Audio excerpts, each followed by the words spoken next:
म्हणू द्या, तो कायम माझ्या सोबत असतो, त्याला राहू द्या तसंच. तो कायमच असतो ना. हा असं हा नेहमी जाय ते.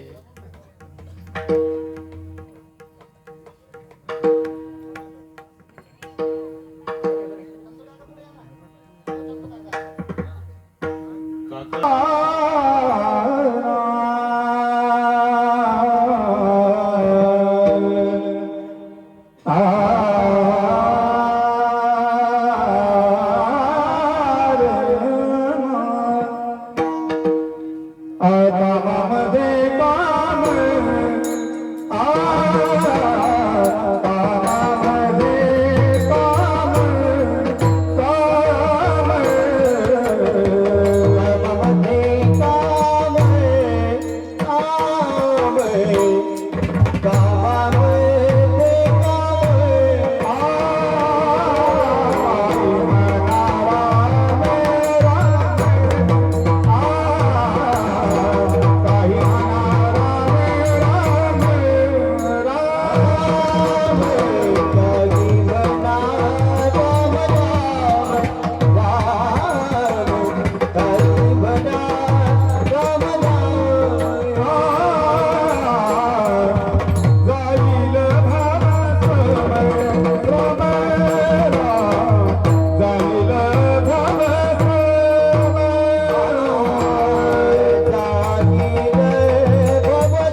भवश्रम सुख होईल दुःखाचे कळो येईल अंतकाळी प्राण प्रयाणाचे वेळी राहती निराळी रांडा पुरे सकळ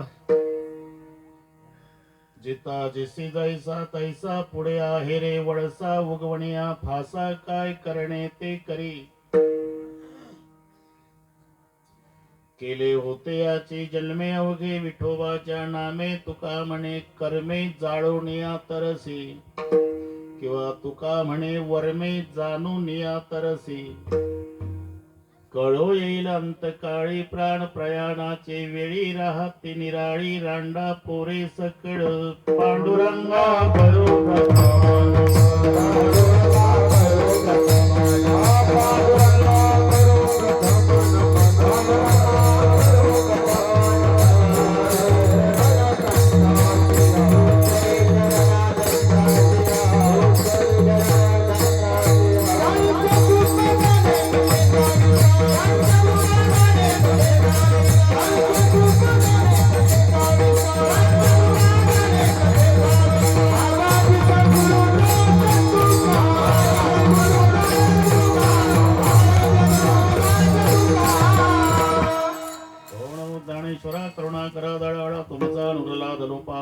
चराचरी मी कळा कुसरी काहीच नेने बोलतो वचने अति भाविका प्रथम नमन करू गणनाथ उमा शंकराची या सुता चरणावरी ठेवणी माथा साष्टांगी आता दंडवत दुसरी वंदू सारजाचे चतुर्णाच्या आत्मजावाक सिद्धी पावीचे सहजातीच्या चरणवजा दंडवत आता वंदू देव ब्राह्मण ज्यांची पुण्य पावन प्रसन्न होते श्रोते जनदया माश दंडवत आता वंदू साधू सज्जन नित्य हृदय हरीचे ध्यान विठ्ठल नाम उच्चारत जनतया माश दंडवत आता नमो रंग भूमिका कीर्तने उभे होते लोका टाळ मृदंग श्रोते देखातया माश दंडवत ऐसे नमन करुणी सकळ हरिकथा बोली बोबड्या बोला अज्ञानी म्हणून आपुल्या बाळा चालवी सकळ नामा म्हणे विठ्ठल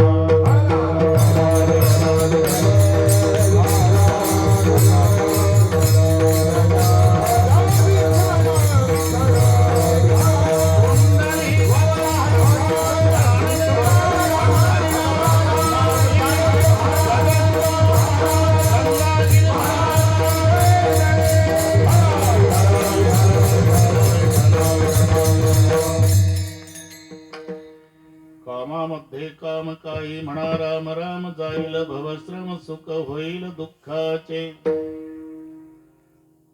प्रस्तुत कीर्तन रूपी सेवेकरता घेतलेला अभंग देहूचे सुप्रसिद्ध साधू जगद्गुरु जगतवंदनीय श्रीमंत श्री तुकोबाराय यांचा सर्वांच्या परिचयाचा अभंगावर बोलण्यापूर्वी थोडासा परिहार कशा निमित्ताने कार्यक्रम जमलेल्या सर्व भाविकांना या गोष्टीची पूर्णपणे कल्पना आहे.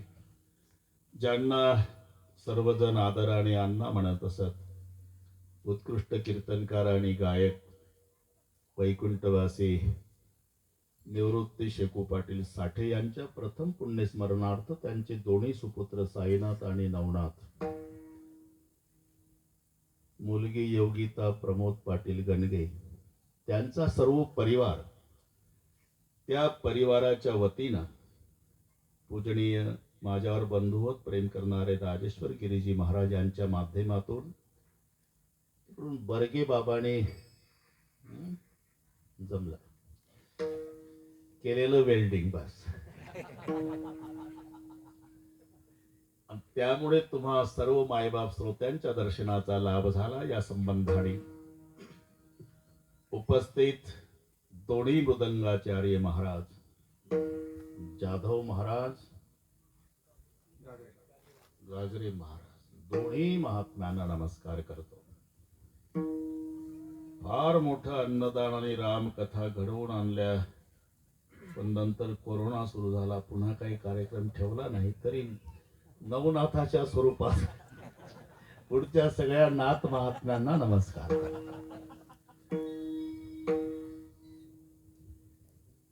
हा बरं ठीक आहे. राजेश्वर गिरीजी महाराज, अरुणनाथ गिरीजी महाराज, संजयजी महाराज, बाळू महाराज, अशोक महाराज, राऊत निलेशजी महाराज, निकम डॉक्टर प्रवीण महाराज, दुशिंग सचिन महाराज मापारी ही सगळी महात्मे मंडळी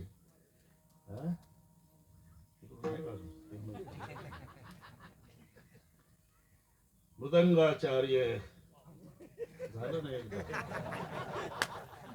आदेश नेते गिरीनाथ महाराज, गिरजीनाथ, गायनाचार्य चंद्रकांत महाराज, सावंत अमोल महाराज, गाडे सुनील महाराज, पारे गर्णिम हरिभाऊ महाराज, गरुड उत्तम महाराज, साठे संतोष महाराज, मंडप संत सावता मंडप, हनुमंत गाव, sound system, Shriram sound system, Bhamathan. तरी मला वाटलंच होत सर्व गायनाचार्य काकापासून पुतण्यापर्यंत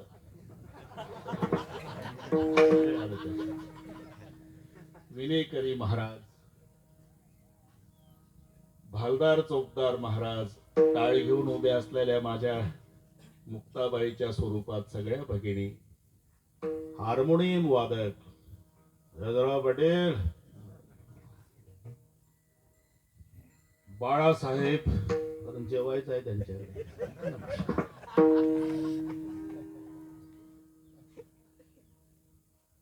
सर्व भाविक मंडळी, सर्वांचा नामोल्लेख शक्य नाही, पण सर्वांच्या प्रती आदर प्रेमभाव आहे, म्हणून तुम्हाला सर्वांना ज्ञानोबारायाच्या स्वरूपात एकदा नमस्कार करतो.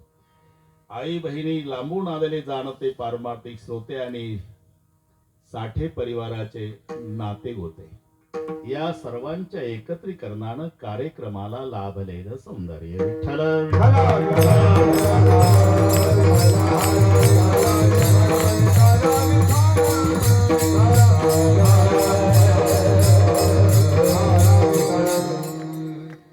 कार्यक्रम आम्ही सोयीचा घेतला होता बरं का बाळासाहेब, कारण राहुरी तालुक्यात एक कीर्तन होतं कालचं, ते झालं कॅन्सल. आता कार्यक्रम नसल्यामुळे जे मिळेल ते घेत राहते का नाही. कालचं रायगड जिल्ह्यात, म्हणून मी वेळ विचारली, ती जन्मभराची सवय झाली बरं का अरुणगिरीजी महाराज, वेळेच्या बाबतीत नाही तडजोड जमत. ते म्हणले 10:30. म्हटलं 10:30 मंडपात असेल मी. पुन्हा तिथे अक्षय भाऊकडे निरोप आला, तिथून 10:30ला निघा. म्हटलं 42 वर्षे सांभाळतो, आज जर 15 मिनिट लेट झालो तर सगळ्या महाराष्ट्रात चर्चा जाईल, तुम्ही बाता मारत होता ना, अर्धा तास लेट आला. पुढे कीर्तन लांबू द्या, पण माझ्याकडून सुरुवात त्याच वेळेला. इथं आल्यावर समाधान वाटलं. सुंदर मंडप आणि आवडीची साऊंड सिस्टीम. ते मला रामकृष्ण हरी म्हटल्याबरोबरच लक्षात आलं. काहीच कसर कार्यक्रमाच्या नियोजनात नाही. राजेश्वर गिरी महाराजांचं मार्गदर्शन आहे, त्यांचे सारथीच सुपुत्र आहेत त्यांचे, त्यामुळे ते बरोबर जमते. हो ते हा ना, त्यामुळे त्याला नवनाथला सर्व माहिती आहे कसं नियोजन करावं. काही उणीव राहिली तर महाराजांचं मार्गदर्शन आहे, त्यामुळे खूप सुंदर नियोजन. दोन्ही बंधूंनी, साईनाथ असेल नवनाथ असेल, महाराजांच्या मार्गदर्शनाखाली सुंदर नियोजन केलं. पण त्याही पेक्षा त्या दोन्ही भावाच्या आणि त्या बहिणीच्या विनंतीला मान देऊन आपण मायबाप श्रोते नाते गोते लांबून लांबून येऊन त्यांच्या कार्यक्रमाची शोभा वाढवली. म्हणून योगिता ताई आणि नवनाथ साईनाथ या सर्वांच्या वतीनं श्रोते मायबापालाही धन्यवाद देतो.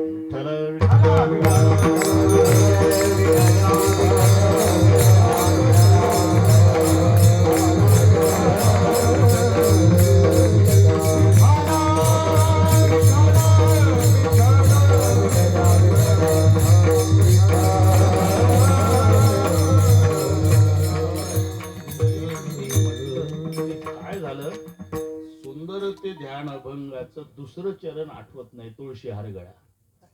तसं त्यांच्या भावाचं माझं नाव एकच असल्यामुळे ते राहिलं माझ्याकडून. नाही तर पाठ केलं होतं रामराव शेकू पाटील साठे, ते माझं त्यांचं एकच नाव आहे, म्हणून नाही घेतलं तरी चालतं. विठ्ठल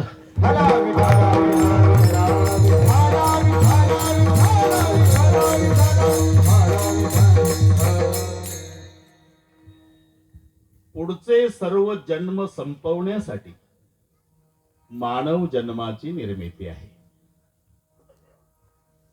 याच मानव शरीरामध्ये पुढचे सर्व जन्म संपवण्याची क्षमता आहे. तैसे येण्याची शरीरे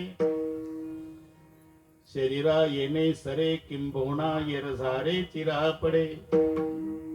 पुढचे सर्व जन्म, कारण सर्वात मोठं दुःख, दुःखाचे ते मूळ पाहिले शोधून दुःखासी कारण जन्म घ्यावा.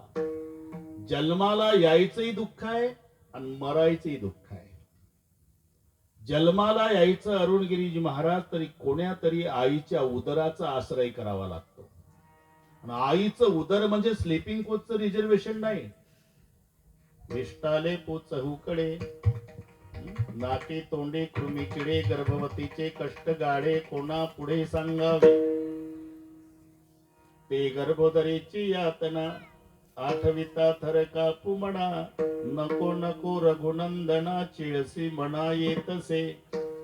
आणि संजय महाराज आईच्या पोटात ते कीर्तनकारासारखं उभं राहत नाही, उलट राहावं लागतं. गर्भी असता दिला दंड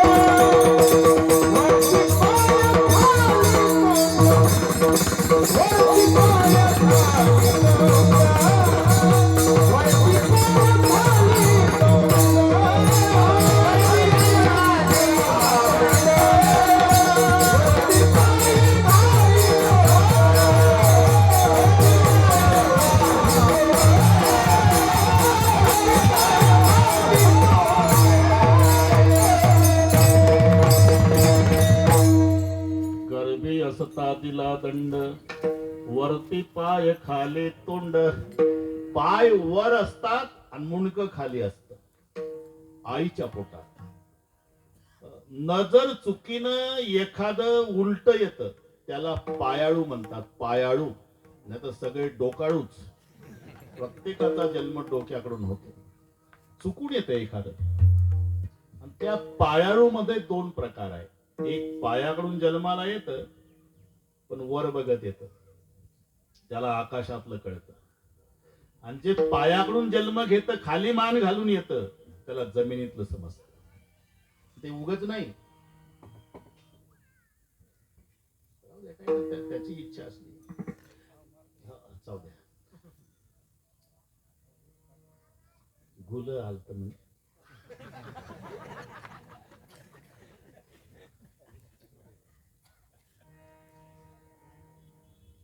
खाली मान घालून त्याला जमिनीतलं कळतं. जाधव महाराज उगच कळत नाही, डोळ्यात अंजन घालावं लागतं. ते अंजन दुकानात मिळत नाही, तयार करावं लागतं. अमावस्येच्या रात्री 12ला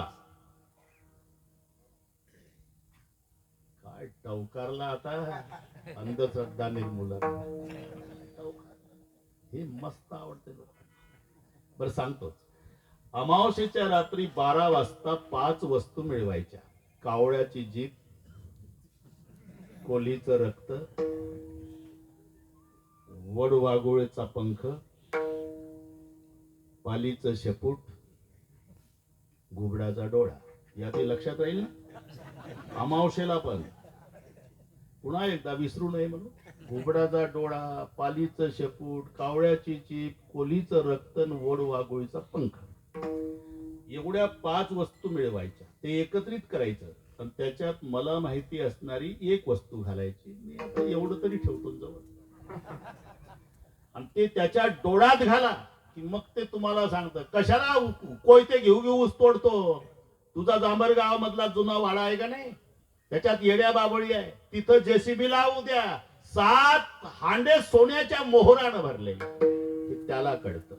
पाताळीचे निधान दाविल किरंजन परी होवावे लोचन. पायाळाचे माऊलीनं मान्य केलं. हा पायाळू पण तो चुकून येतो पायाकडून एखाद्या वेळेला, बरं का काका. नाही तर सगळे डोक्याकडून. म्हणजे आईच्या पोटात उलट राहावं लागतं. गर्भ्या सता दिला दंड वरती पाय खाली तोंड. त्यावेळेला त्या आईला इच्छा होता, त्याला डोहाळे म्हणतात. कटवाम ललवनमे गर्भवतीचे पुरती डोहाळे तोचे विन गर्भांग पुढे तेने दुःखे लोळे अति दुःखी. आणि मग बाळणपण पूर्वीचं कर्म चांगलं असेल तर व्यवस्थित, नाही तर येताची कर्म जाड तुझी मान अडकली. बापरे, मागच्या वेळेला आठवण केली होती आजी माझी दोन्ही आहे.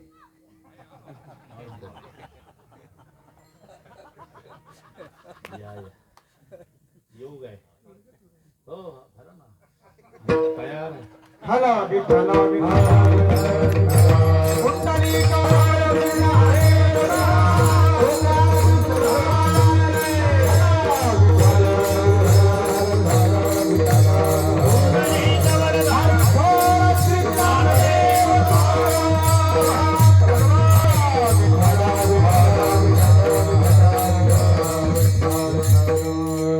बस मजा आहे. कसं पाहिजे आपण एकाची अपेक्षा केली तर दोन. हा बरोबरच पाहिजे. कोरोनातून काय शिकायचं आपण? 1.5 वर्ष झालं, मोठे मोठे महात्मे सुद्धा गेले याच्यात. मग आपण काय शिकायचं? शेवटच्या श्वासापर्यंत एकमेकावर जीवापाड प्रेम करा, एक दिवस जगाचा निरोप घ्या, हे शिका. हे सर्व इच्छित राहणार. एकदा योगायोग होता, दोन्ही विरोधक व्यासपीठावर बसले होते. अर्जुनराव खोतकर, राजेश टोपे. थंडी होती, शाल एका जवळच होती. होते ते सरकली इकडे आणि दोघांना एकच शाल पांघरली. म्हटलं असंच ठेवा, माऊलीच्या प्रमाणाप्रमाणे मी तू पण जाऊ दे दुरी, एकच घोंगडी पांघरू. पण थंडी संपली ना बिघडलं. विठ्ठल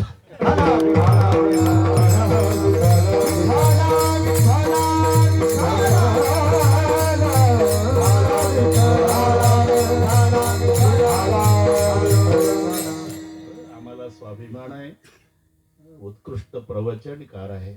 मोठी रामकथा गंगापूरला घडून आणली होती. काय आम्हाला आनंद आहे. बस मी सांगत होतो, येताची कर्म जाड. मी शुद्धीवर आहे, काळजी करू. तुझी मान अडकली. अशा वेळेला डॉक्टर विचारतात, बाळ पाहिजे का आई? मग बाळणपण व्यवस्थित झालं तर मुख जन्माला येतं. वाचा नाही तयार रड्या करंदोनी जननी तोस्तनी लावी बळे. मग बाळपणची व्यथा काय सांगो विजा आता विष्टा मूत्र हाते चिवडीता भरे सर्वांग समजेना.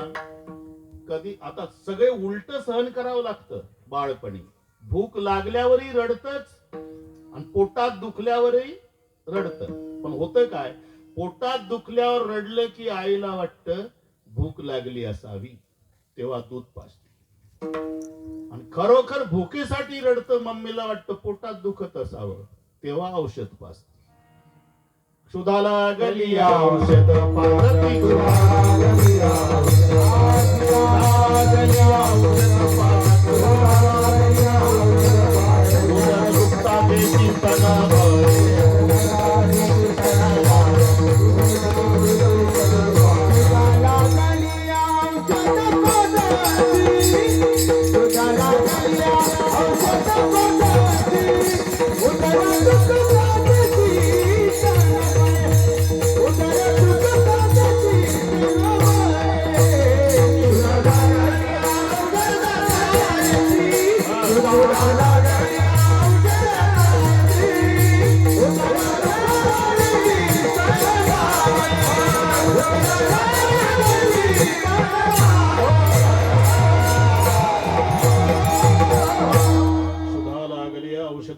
उदर दुखता देती स्तन बळे. पैसा परी बाळपण खेळता वय गेले निघून, जननी मणी वाडे नंदन आयुष्य गेले कळेना. मग तारुण्य सुरू होतं. तारुण्याच्या मध्ये न माणी कोणासी सदा मुसमुसी धुळी जैसा वेठोडी बांधला मुंडासा मिरवित मैसा दना माझी हाती दीड पान वर्तीच मान नाही तो सन्मान बलियासी. स्वानाचे परी हिंदे दारोदारी पाहे परणारी पापदृष्टी. मग तारुण्य उतरतं कशावरून? तारुण्याचा उतरे भर म्हातारपण पैसे डोळीवर काळे केश होती शुभ्र आले वृद्धपण बोलती. मग म्हातारपणी थेटे पडसे खोकला गॅप मध्ये थाप टाकत जा म्हणजे वाक्य संपल्यावर, चालू मध्ये नाही. विठ्ठल विठ्ठल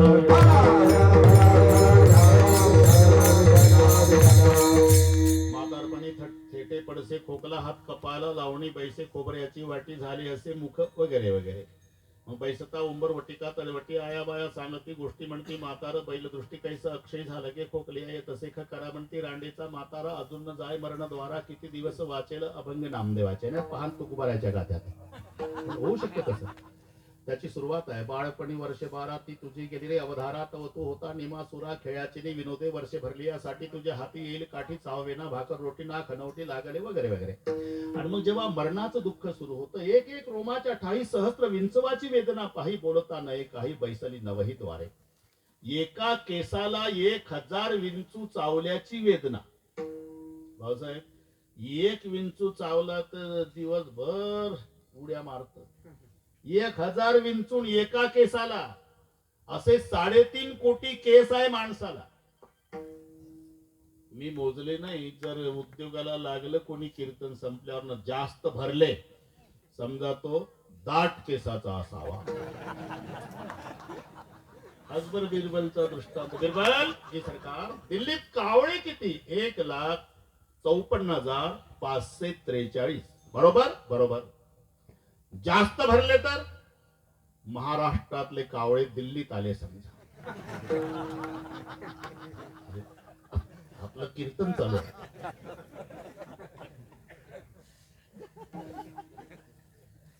कमी भरले तर दिल्लीतले महाराष्ट्रात गेले समजा. पण आहेत तेवढेच. तसं 3.5 कोटी केस. बरं मी पटवून देतो. माणसाला माणूस भेटतो तेव्हा कोणाची भेट आहे? पहिली चौघाची होते. चौघ म्हणजे त्याचे 2 डोळे याचे 2 डोळे एकमेकाकडे पाहतात. ही भेट आहे चौघाची. 4 मिले 64 केले 20 रहे करजो. मला माहितच वाटतं जाधव कंपनी हुशार असते. 4 मिले हे त्याच्याकडे पाहत ते याच्याकडे पाहत. ही भेट आहे चौघाची. मग पुढे 64 खिले. ते हस्त तुमचं बरं चाललं का? हे हस्त तुमचं बरं चाललं का? दोघाच्या दाताची बेरीज 64. 4 मिले 64 खिले.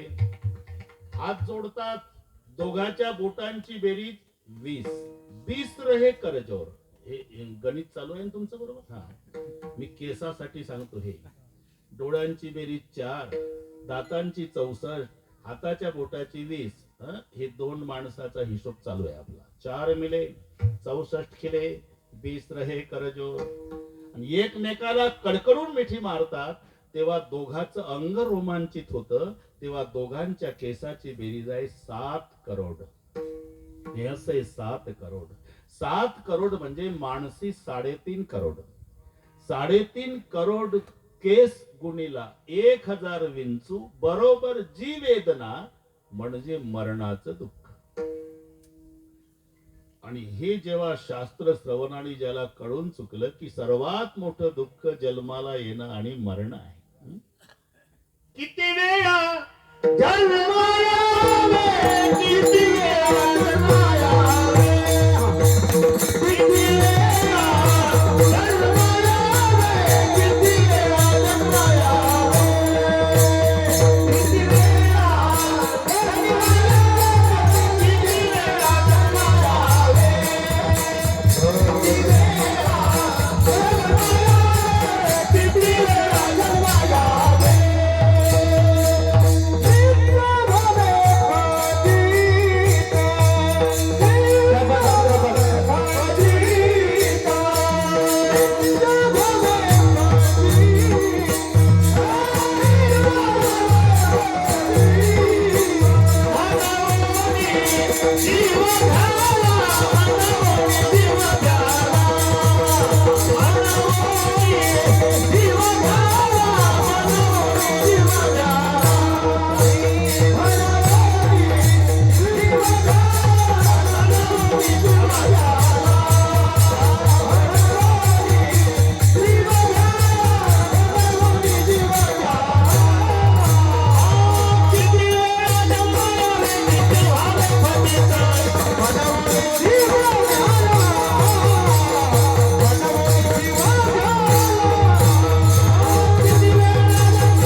मरणा परवते भय आणि कोणते सांगपा. आणि या भयातून मुक्त होण्याची धडपड साधकांची चालू आहे. पण ते भय आणि कायमच त्याला आत्यंतिक निवृत्ती म्हणतात. असे दोन शब्द आहेत, एक लयरूप निवृत्ती, एक आत्यंतिक निवृत्ती. लयरूप निवृत्ती म्हणजे रोज दाढी करणे, ही केसाची लयरूप निवृत्ती आहे, आत्यंतिक नाही. रोज दाढी करावी लागते काका. केस इतके बिलिंदर आहे की मागणं उठून उभं राहून पाहतं मालकाचं ब्लेड किती लांब गेलं. सकाळी तेवढं हजर. ते बाळासाहेब हरळे नावाचं गवत नाकीनं आणले शेतकऱ्याच्या. बाया निंदन करतात ना, तर ते मागणं उठून उभं राहून पाहतं हरळी मावशी किती लांब गेली. 8 दिवसांत रान हिरवच. याला म्हणतात लयरूप निवृत्ती. रोज रोज दाढी करावी लागते, ही आत्यंतिक निवृत्ती नाही, लयरूप निवृत्ती आहे. पुन्हा 24 तासानं तेवढं आहेच. तुम्हाला जर केसाची आत्यंतिक निवृत्ती करायची असेल तर मी उपाय सांगतो. फक्त माझं नाव कोणाला सांगू, एक पैसा खर्च नाही. सकाळी उद्या उठल्याबरोबर चूल पेटवायची, आतून कडी लावून घ्यायची, एकांतात लावी द्यायची, लोखंड चुलीत तापवायचं, लाल करायचं आणि दोन्ही गालावून फिरवायचं. एक केस उगवत नाही मरेपर्यंत. याला म्हणतात आत्यंतिक. जळल्या जागी केस न उगवणे ही केसाची आत्यंतिक निवृत्ती आहे. रोज दाढी करावी लागणे ही केसाची लयरूप निवृत्ती आहे. मग आत्यंतिक दुःखाची निवृत्ती म्हणजे कारणासह निवृत्ती. कारणाची निवृत्ती झाली की कार्याची निवृत्ती करावी लागत नाही. आणि कारणंचे कार्यापेक्षा सूक्ष्मंचे व्यापकम भवती. कारण जसं तंतुपट हा वेदांतातला शब्द. धोतर घेऊ काय व तंतुपट नख पुष्पन मृतिक घट उगच. आपलं धोतर नाही का काका, धोतर बस. तंतुपट. कुठं चालला तुम्ही? नागपूरला. धोतर जोडा आणाल का? आणू ना. पण एक विनंती आहे. बोला. आडवे उभे धागे नको. मग जोडा भेटल, धोतर नाही भेटायचं. अरे आडवे उभे धागे काढल्यानंतर धोतर नावाची वस्तू शिल्लक राहत नाही. कारण तंतू हे कारण आहे आणि कापड हे कार्य आहे. तंतूचा नाश केला की कापडाचा नाश करायची गरज नाही. तसं जन्माची कारण शोधा. मीपणा, कर्म, वासना ही सगळी जन्माची कारण आहे. आणि कारणाच्या नाशात कार्याचा नाश होतो. जन्म कशामुळे? देह को मैं मानना ये सबसे बड़ा पाप है. सब पाप इनके बच्चे है, ये सबका बाप है. देह को मैं मानना. वास्तविक मीच सिद्ध होत नाही भाऊसाहेब. मीच सिद्ध होत नाही तर माझं कुठलं? मी हे ऐसी काय जाती, मी हे ऐसी काय जाती, मी हे ऐसी काय जाती, अवघड किती पाहता, अवघड किती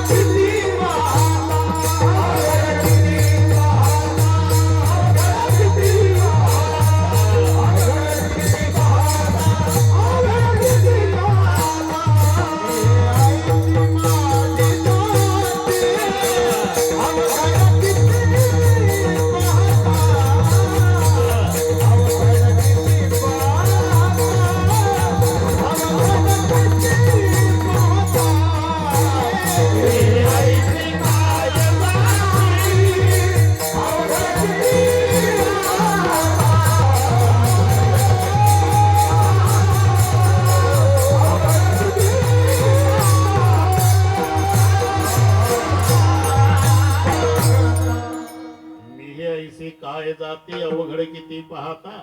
माझं सिद्ध होत, मीच सिद्ध होत नाही. माझं मी पासून जन्माला येतं. उलट आहे. पहिलं मी, या देहासी म्हणे मी, आणि मग पुत्र दारा धन माझे, हे नंतर.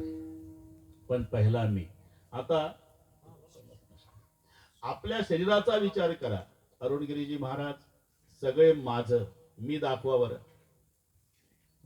माझा कान, मी कान म्हणतोय कोणी? माझा कान, माझं डोकं, माझे डोळे, माझं नाक, माझं तोंड, माझे हात, माझे पाय. मग मी कुठे आहे? आतमध्ये चला. माझं मन, माझी बुद्धी, माझं चित्त, माझा जीव, माझा आत्मा. अरे मी कुठं आहे? जिथे मी सिद्ध होत नाही, मी हे ऐसी. आणि मी सिद्ध झाल्याशिवाय कर्तव्य सिद्ध होत नाही. आधी मी सिद्ध व्हावा लागतो. मी डॉक्टर आहे हे सिद्ध झालं ना, मग रोग्यांना तपासून औषधोपचार करणे माझं कर्तव्य आहे. मी शेतकरी आहे, सिद्ध झालं, मग शेती करणं माझं कर्तव्य आहे. मी जपकट आहे, वैजापूरच्या स्टँडवर खिशे कापणं माझं पहिलं मी. मग मी हे ऐसी काय जाती अवघडे किती पाहता. मग मी पासून जन्म घेतो तो माझेपणा, माझेपासून जन्माला येते ती आसक्ती, आसक्तीपासून जन्म घेते ती वासना, आणि वासना शिल्लक राहिल्यामुळे पुन्हा जन्म. जन्म जन्म वासने घेणे लागे वासनेचा संगे. जन्म घेणे लागे वासनेचा संगे. जन्म घेणे लागे वासनेचा संगे.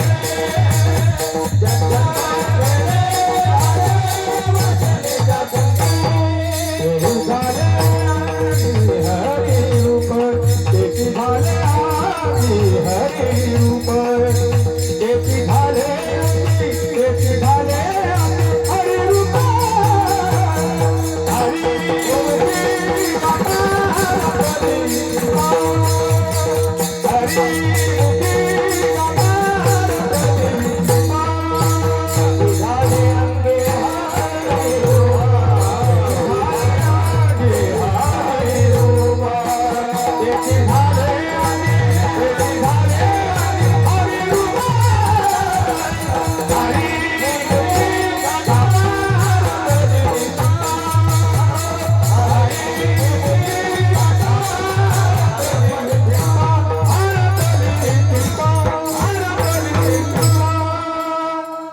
जन्म घेणे लागे वासनेच्या संगे किंवा वासनेचा संग होय अंतकाळी वगैरे वगैरे.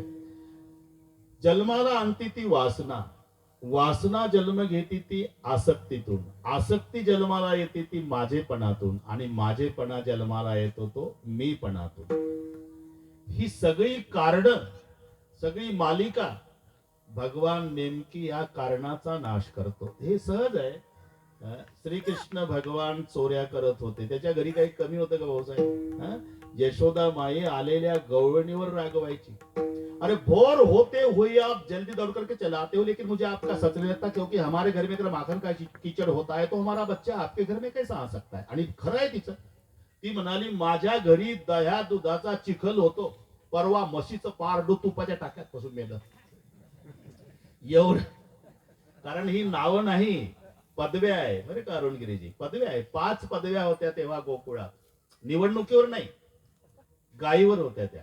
5 लाख गायी उपनंद, 9 लाख गायी नंद, 10 लाख गायी ऋषभानू, 50 लाख गायी ऋषभानूवर, आणि कोटीन गवाम गृहे यस्य नंदराज सयेवही. हे गर्ग संहितेत गर्गाचार्य लिहितात. 1 कोटी गायी तो नंदराज.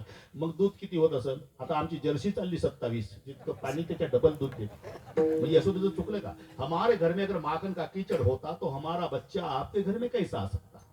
त्याच्यातल्या प्रामाणिक गवळणी होत्या. यशोदामाई खरं सांगू, काय काय चोरतंय हे? काय प्रारब्ध हे दही चोरी लक्षात घ्या आधी. माझे खादले गे बाई क्रियमान दूध साहिती मुखे वतली, संचित हे शेलोणी याची केली धुळधाणी, संकल्प विकल्प दुधानी तेही फोडली कृष्णे.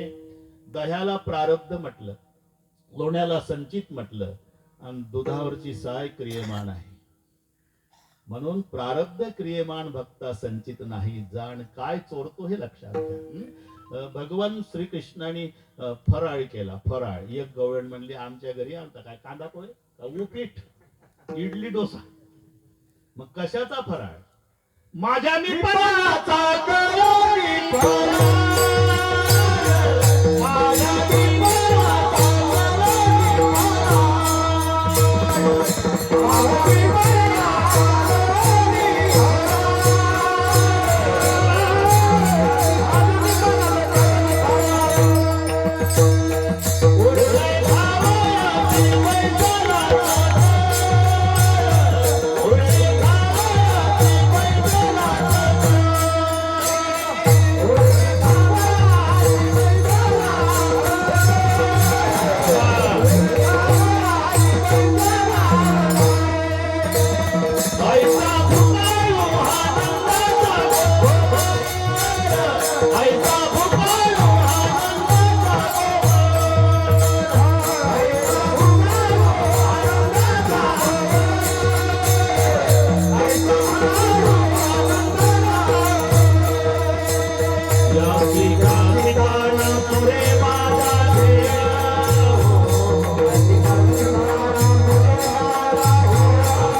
मीपणाचा करतोय, लक्षात घ्या. माझ्या मीपणाचा करुणी फराळ.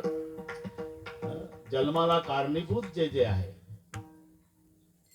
उरले खावयासे पैसाला सकळ, पैसा बुकाळ हो आनंदाचा गोवळ, या शीघ्रासिता न पुरे माझा खेळ हो, आता काय देऊ नसता जवळी.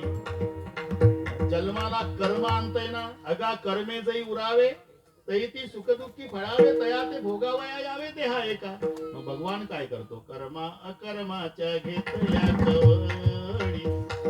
वासना जन्माला आणते ना, मग भगवंतानी केलं काय, विषय वासना त्या ग्रासिल्याने मिळी. म्हणजे जी जन्माची कारण आहे, आणि एकदा कारणाचा नाश झाला की कार्याचा नाश करायची गरज राहत नाही. मग जन्माला आणायला कारणीभूत कर्म आहे, त्याला बीज भर्जित न्याय म्हणतात शास्त्रामध्ये. बीज भर्जित. एका शेतकऱ्याने डोकं चालवले भाऊसाहेब, की हरभरे पुन्हा भाजून खाल्ल्यापेक्षा भाजूनच पेरायचे. चालवलं डोकं. काय स्वातंत्र्य आहे प्रत्येकाला. एक क्विंटल भाजून आणले वैजापुराहून, पेरलं, काळीचं रान, रोज जायचा घरी यायचा, रोज जायचा घरी यायचा. काही म्हणाले, तुम्ही रोज जाता, बांधावर बसता तासभर न पुन्हा घरी येता. हरभरा पेरला 15 दिवसापूर्वी, पाणी दिलं, रानही काळीचं आहे, 15 दिवस झाले उगवला नाही. काय भानगड काय आहे?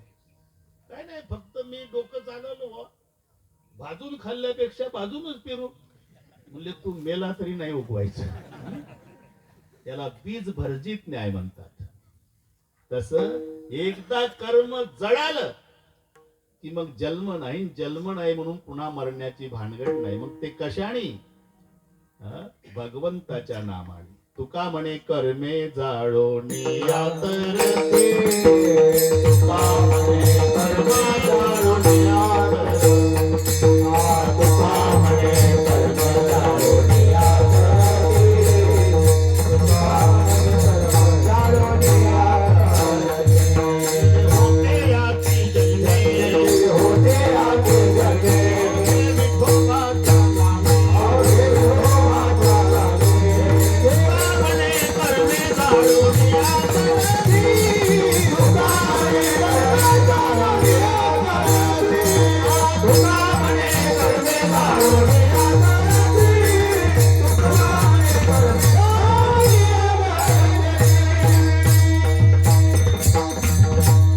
कीर्तनासाठी घेतलेलाच अभंग आहे, फक्त मी खालून गेलो.